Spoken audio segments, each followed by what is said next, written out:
and he's going to speak to us. His topic is Speak with Power, Get Results. I'd like to tell you a little bit of Lyle on Leo. Leo has been in Toastmasters for 5 years. He's an award-winning speaker whose dynamic, humorous, and inspirational approach is sure to fire up any audience. He has won numerous speaking competitions, taught lectures, led workshops, and inspired people to action. Leo has extensive knowledge on the topics of health and wellness, disability, interpersonal communications, business consulting, and motivation, drawing on his experience in the medical, retirement, fitness, and startup industries. Leo connects with and empowers audiences of all ages and sizes. Coming to the United States at the age of 12 as political refugee from the Soviet Union, Leo has been living an American dream ever since.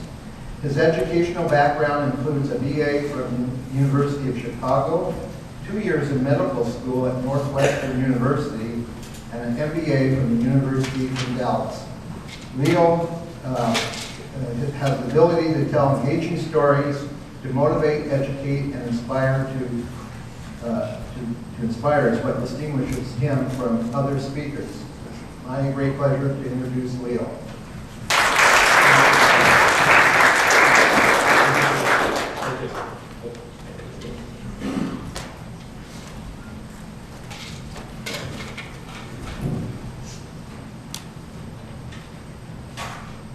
Thank you so much. It's great to see you guys. Thank you so much, Ellen. Thank you so much, Eden, for inviting me. I really appreciate it. And I really appreciate seeing so many faces here. And from what I've learned, you are here from many different walks of life. From political, from business, from startup, from small companies, from as employees and employers, right? So I hope that what I'm talking about to you today can be useful to you in the future.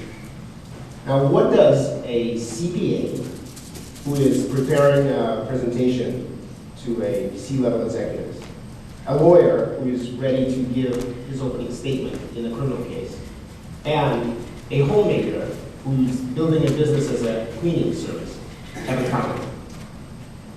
Well, one thing they have in common is the need to get results. You have any problem like that sometimes? And as well, you need to be able to speak about it in a way that connects and empowers. But that's easier said than done, right?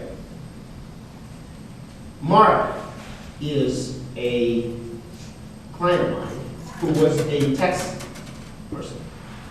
He was working for a middle-sized company with about $180 million in profits a year. And he was faced with an audit from California and Oregon, tax audit. He was up to the challenge. He did the research, he presented, he created a presentation, but then he had an even more daunting challenge, which is presenting it to the executives. Because that's not good news. $1 million was at stake.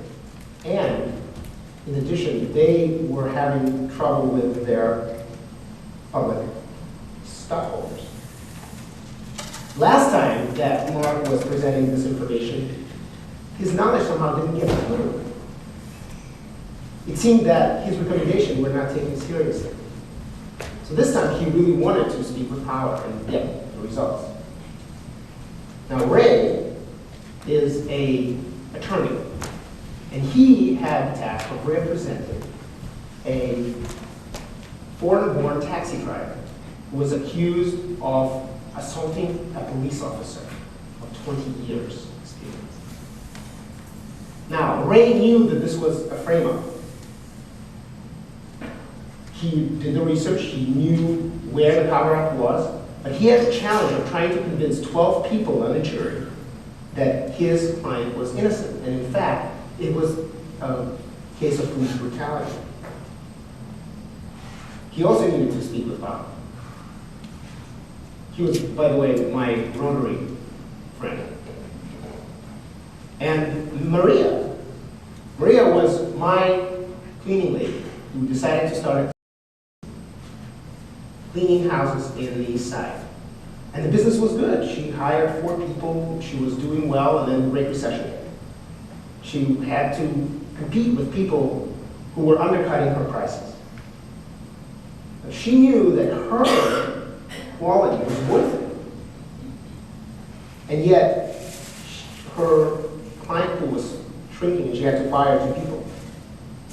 She needed to figure out how to get her information across and get results. Now, I'm sure all of you have had challenges similar, am I right? Where you had to face up to an audience of 1 or 100 or figure out what is it that makes your message comes through to them. You know what you do. And the challenge is usually not that you don't know enough. Is that right? Challenge is that you know too much. It's what's called the curse of knowledge. How many of you have heard of Made to Stick, the book? Raise your hands if you've read it or heard of it. Okay. It's a great book, and it talks about how to create sticky ideas. And they introduce the concept of the curse of knowledge. And the curse of knowledge is this idea that the better we get at generating ideas and new insights, the more unnatural it becomes for us to communicate to our audience. Now, I said unnatural, not impossible. So this is where ability to speak with power comes in. Now, the first way that I've realized as a public speaker and as a coach, coaching my clients, is that there is really a pattern that experienced speakers have in order to connect. And you've heard experienced speakers, right? People who really get you, and you know that they got you, but you don't know why. Well, I figured out that there is kind of a 5-step process to it. Right? So to speak with power, and by the way, I do have handouts in the back with all of this information, so you don't need to write it down if you don't want to. To speak with power, you need to tell a story with a purpose that engages your audience in order to share knowledge. Right? Story, purpose, engagement, audience, knowledge, or speak. I like acronyms. It's easier to remember. But that's not how most people do it. Most people do it backwards. Because we have a curse of knowledge, and it's endemic, we try to dump our knowledge onto people.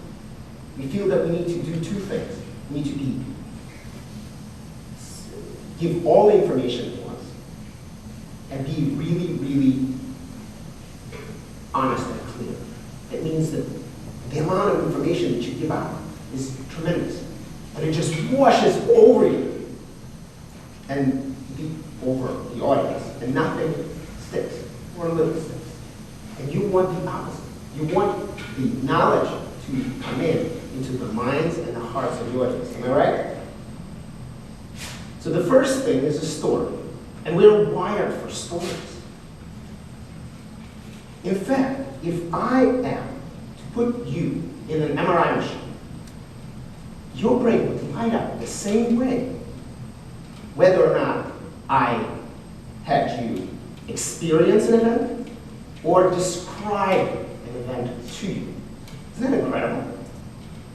In other words, if you were driving and they told you there was a tiger in the back of your car, it didn't matter whether or not there was a tiger in the back of your car. Your brain would do exactly the same thing. So what does that mean? Imagine me holding a sliced half 11. Okay. Imagine it's skin, it's a little pruny skin. Imagine it's pithy circle, and imagine it's juicy core. You got me so far? Imagine me taking this half 11 and biting. All right, raise your hand if you didn't have your mouth filled with saliva. Great, I like when people never raise their hands. Did you see that?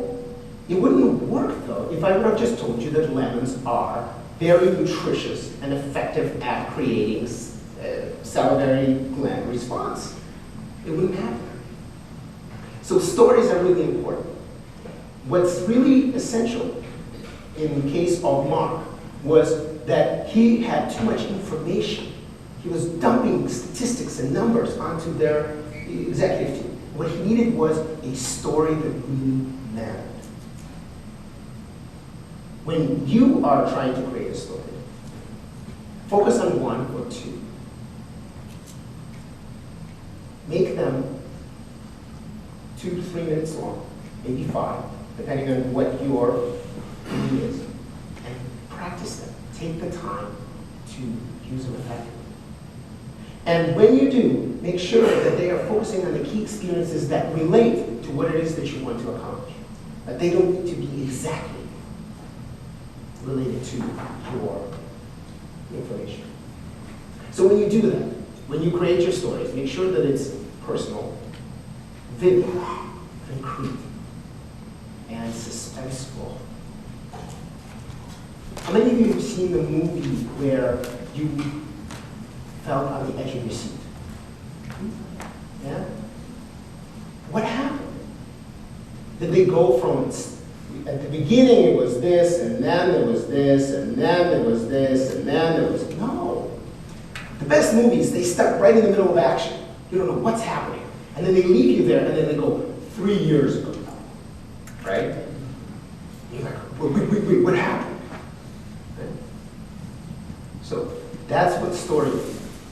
But a story without a purpose is pointless. I don't know about you, but my father loves stories.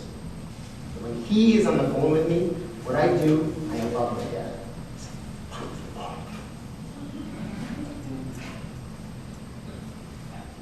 Oh, this reminds me. And that is why people are afraid of stories. They think that they might get pointless. They might bore people to death. But a story without a purpose is like that. But a purpose without a story is arrogant or overbearing or not connected. So it's the marriage of the two that really works. Right? So when you do that, when you focus on the, you need to answer 3 questions. Why you? I.e., why should you believe me?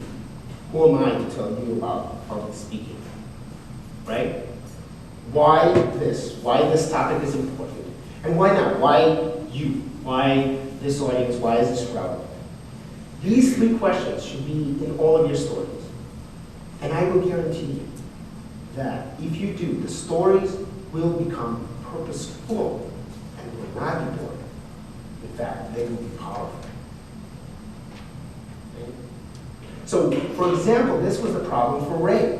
When Ray went into the courtroom, and before that he came to me, and I tell you, this was really surprised. This is not my usual client. I expected him to give me a speech he wanted to hear. He gives me an opening statement to a criminal case where the guy can get deported. I'm like, I'm outside of my comfort zone. But then he started to give all of these stories of circumstantial evidence that just, this person is a good guy. And I'm like, a good guy?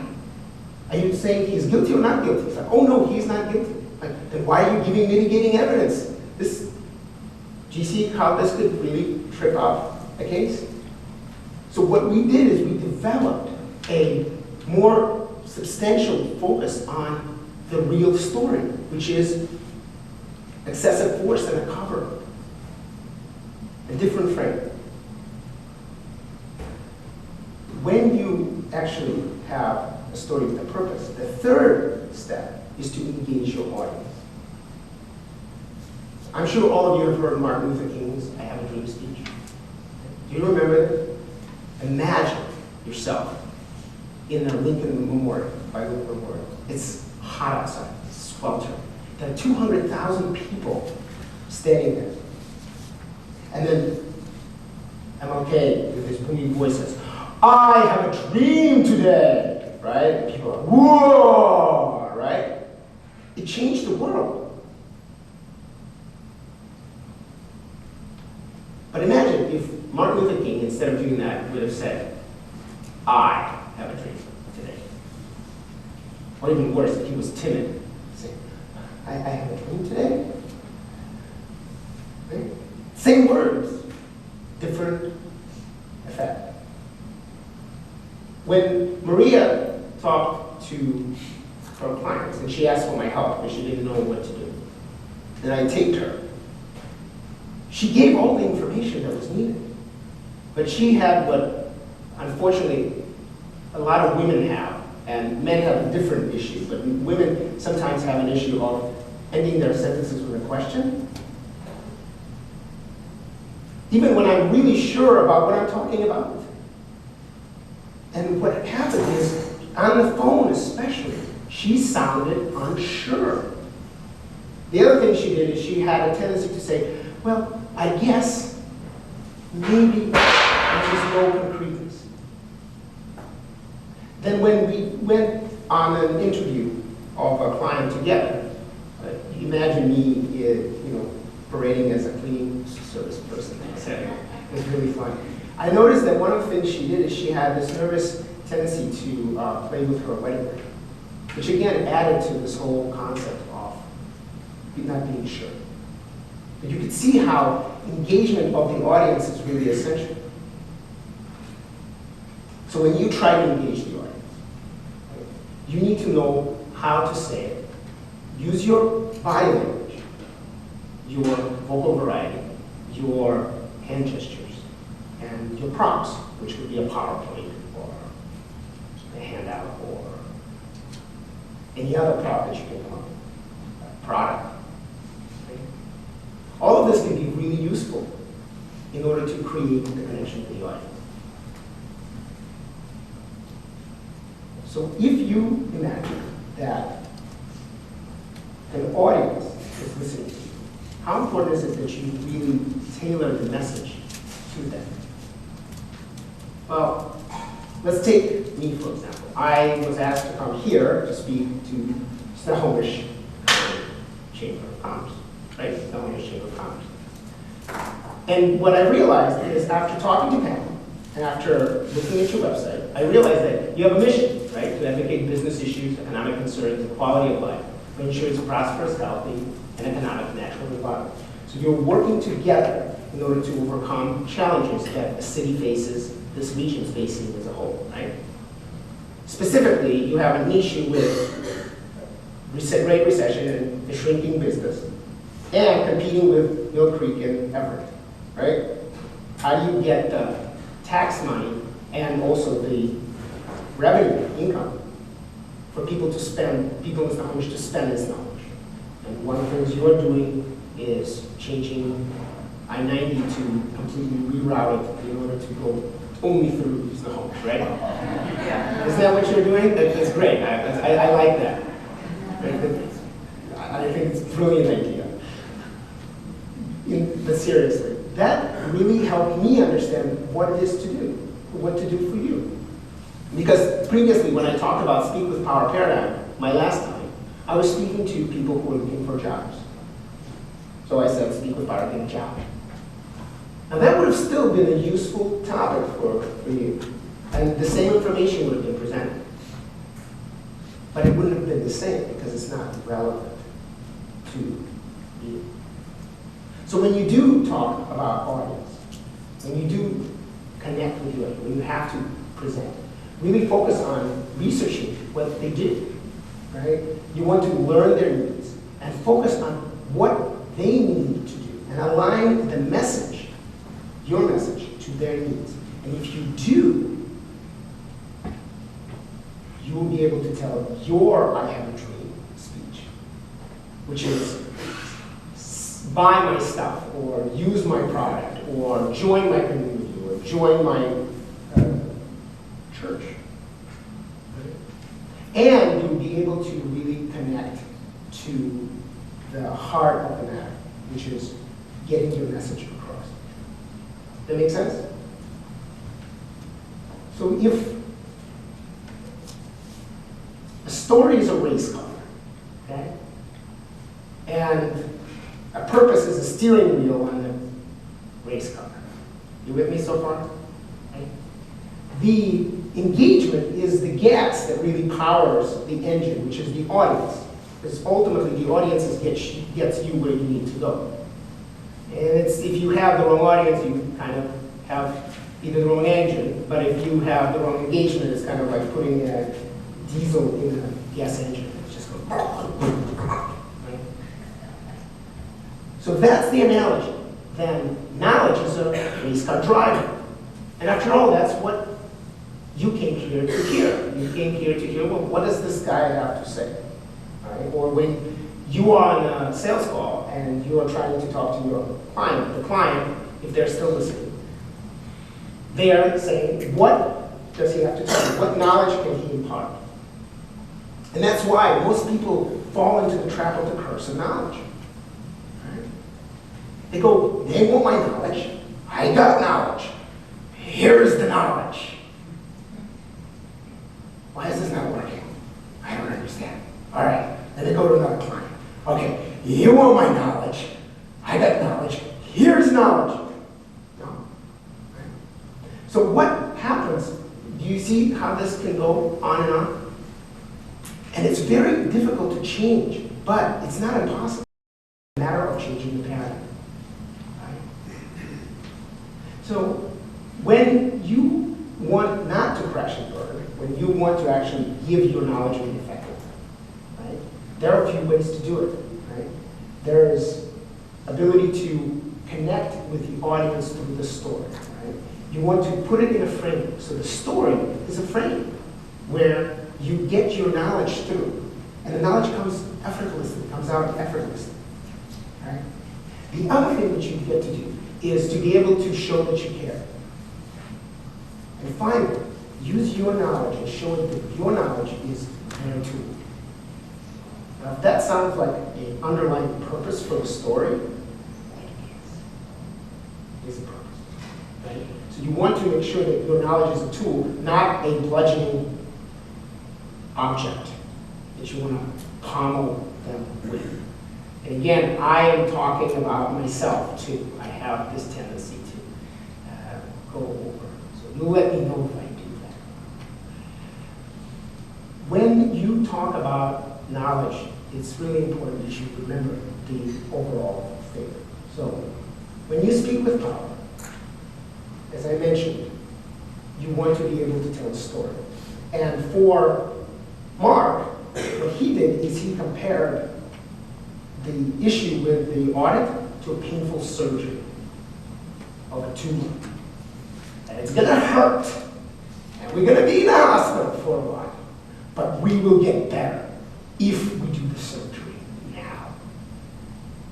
Believe it or not, the C-level executive, they understood. And they took his recommendations, where a week before he presented the same information in a different way, and nobody did. Right?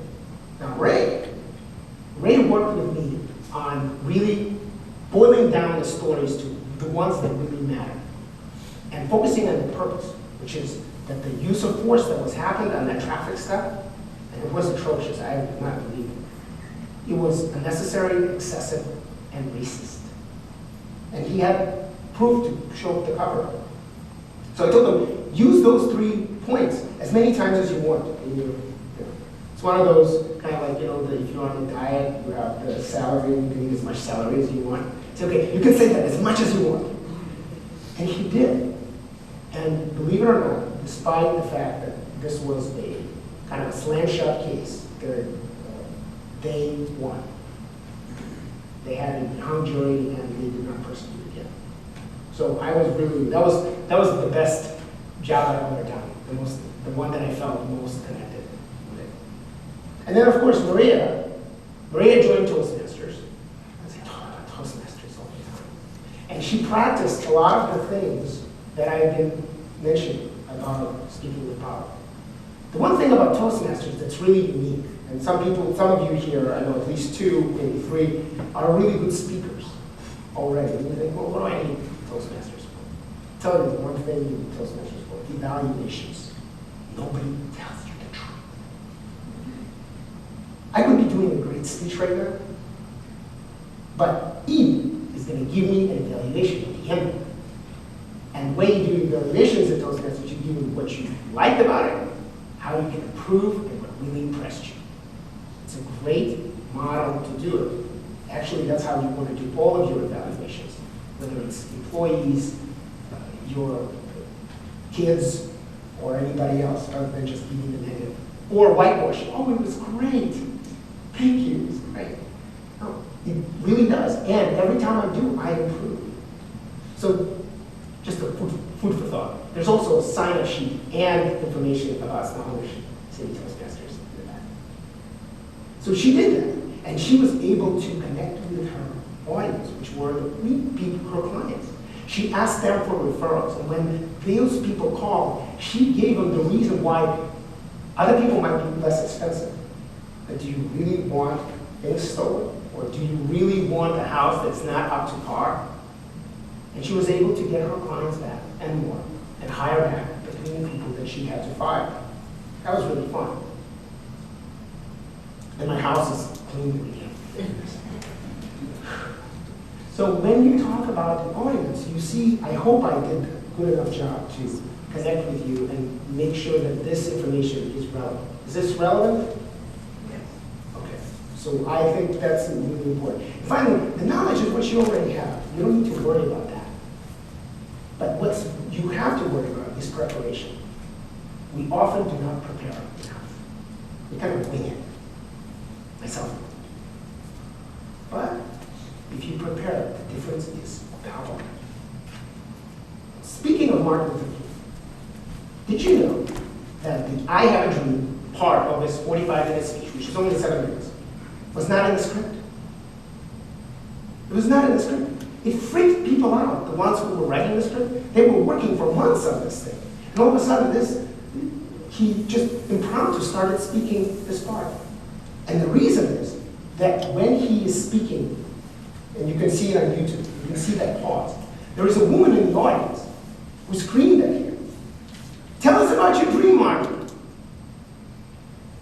Now, at this point, Martin Luther King has been looking down at his notes and looking up, looking down at his notes and looking up. And as a Toastmaster, I'm like, yeah, good content and engagement and eye contact. Right? At that moment, he stopped. And he made a decision, because he's practiced this speech before. And he said, "And I have a dream today." And the whole place went, whoa. And that's the only thing we remember about this speech, right? That's what really made civil rights movement move.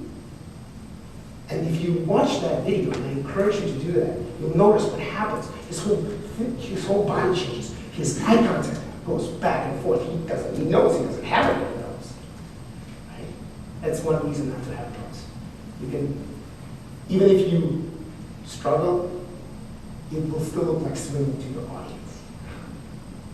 So, but he prepared ahead of time. And so I always say there's no such thing as good impromptu speakers. There are well-prepared speakers who speak impromptu. So take the time and prepare. Right? So now it's your turn. You too can speak with power. It's not impossible, it's just unnatural for now. I'm sure sometimes you do speak with power. You've heard people who speak with power. And now you know what makes them powerful. The ability to tell a story with a purpose that engages your audience in order to share knowledge and get results. So, thank you so much for listening. Do you have any questions? Yes? So you mentioned that men and women have different styles of speaking, and I am in a relation with a woman who in most states to voice right now. Yep. And I try very hard myself to use my voice with that. But I'd like to know where these are into. Man's tendency is to be able to talk about something that they really care about and then drop it. I'm really passionate about speaking because when I speak, I'm able to influence my friends. Now again, these are generalizations. A lot of people have different issues, and But those are the major ones that I've actually learned for myself, and I've listened to a book called The Power of Your Voice, and made from 1980s. They still talk about putting tapes in, tape recorders. It's great. And she talked about that is a big difference. But there are also other things that people do with their voice that's not useful. And one of the, in fact, one of them is so common that we literally have a position for it in Toastmasters called the counter. In my club, we call it the Wizard of Oz. Get it? It's great. So we count the ums and ahs, and at the end of the meeting, the counter gives a report. Says, Leo, you did very well. You gave a great speech, but you had 22 and so's. That was me in my second speech. How do you get 22 and so's in a 5-minute speech? I still don't know. But I'm videotaping my speeches from now on, so if I do, I can count them myself. But that's my point. And once you do that, once people bring it to your attention, you won't do it again. That's the beauty of feedback. So thank you. Other questions? Okay, well, thank you so much for listening.